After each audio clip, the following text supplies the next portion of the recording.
operation that I have been looking into for my book has been taking place and is still taking place through Germany, against Germany, and via Germany against other countries.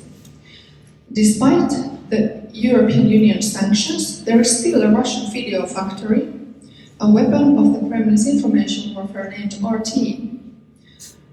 RT is operating from the heart of Berlin, Germany, a member state of the European Union and NATO. For this specific chapter, I spoke and documented the experiences of this amazingly courageous whistleblower M. Seikkanen, who is also with us today, who worked in RT in Berlin in the past, but decided to tell the world what she witnessed, how Russia is promoting extremists and how it is waging war through media.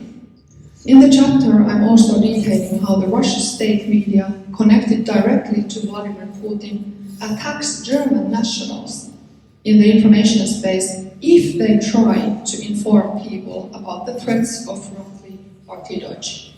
It's disturbing.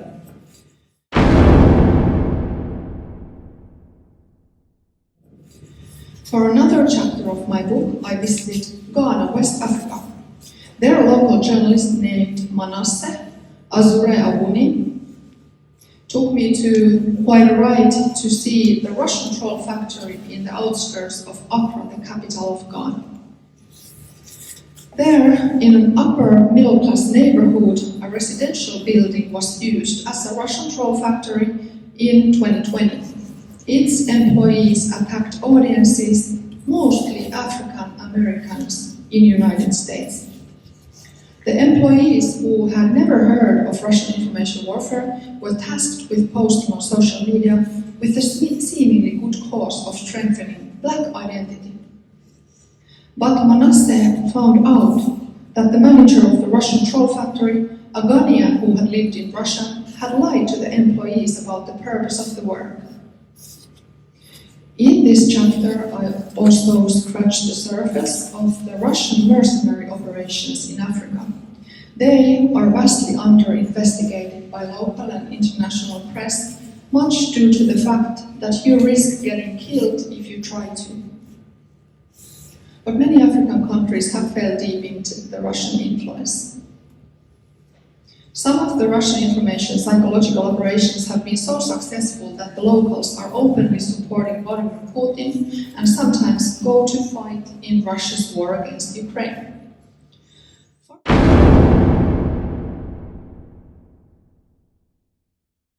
For my book, I also looked into one Russia's hybrid operation that was successfully countered by the decision makers of the country under attack.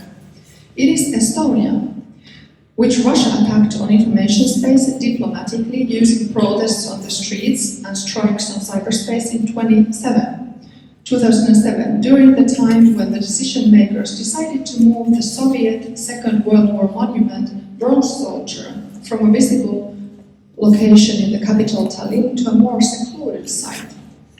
This chapter, I think, might serve as inspiration to other countries' leaders who fall victims of Russia's hybrid aggression.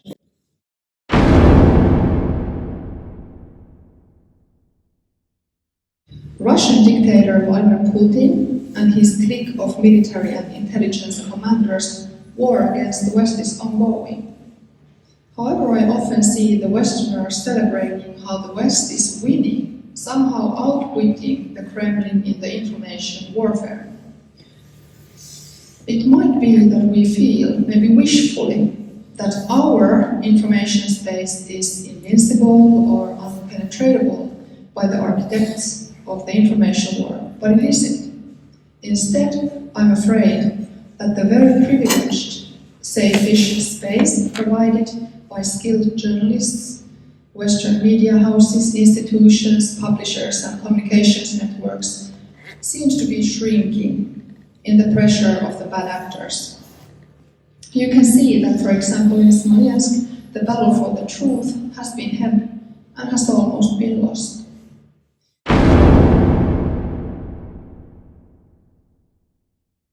Originally, I heard the story about the Smolensk crash back in 2016 after getting to know a Polish journalist.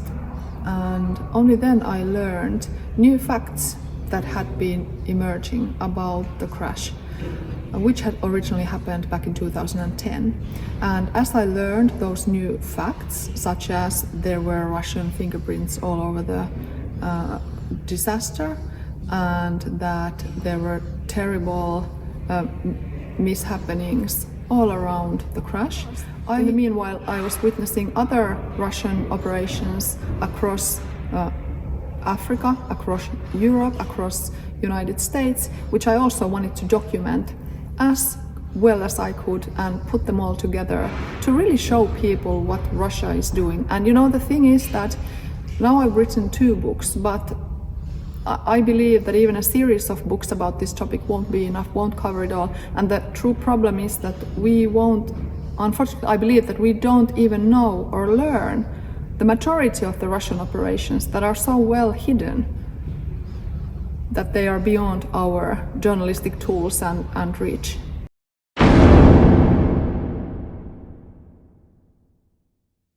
It's difficult for me to comprehend, knowing what I know about Russia and having seen the documents and documentation and investigations and materials, having read the witness testimonials, having spoken with people who know.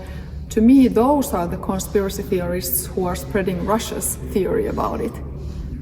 So I don't see any basis whatsoever in the original so-called official report. I've read the Russian report.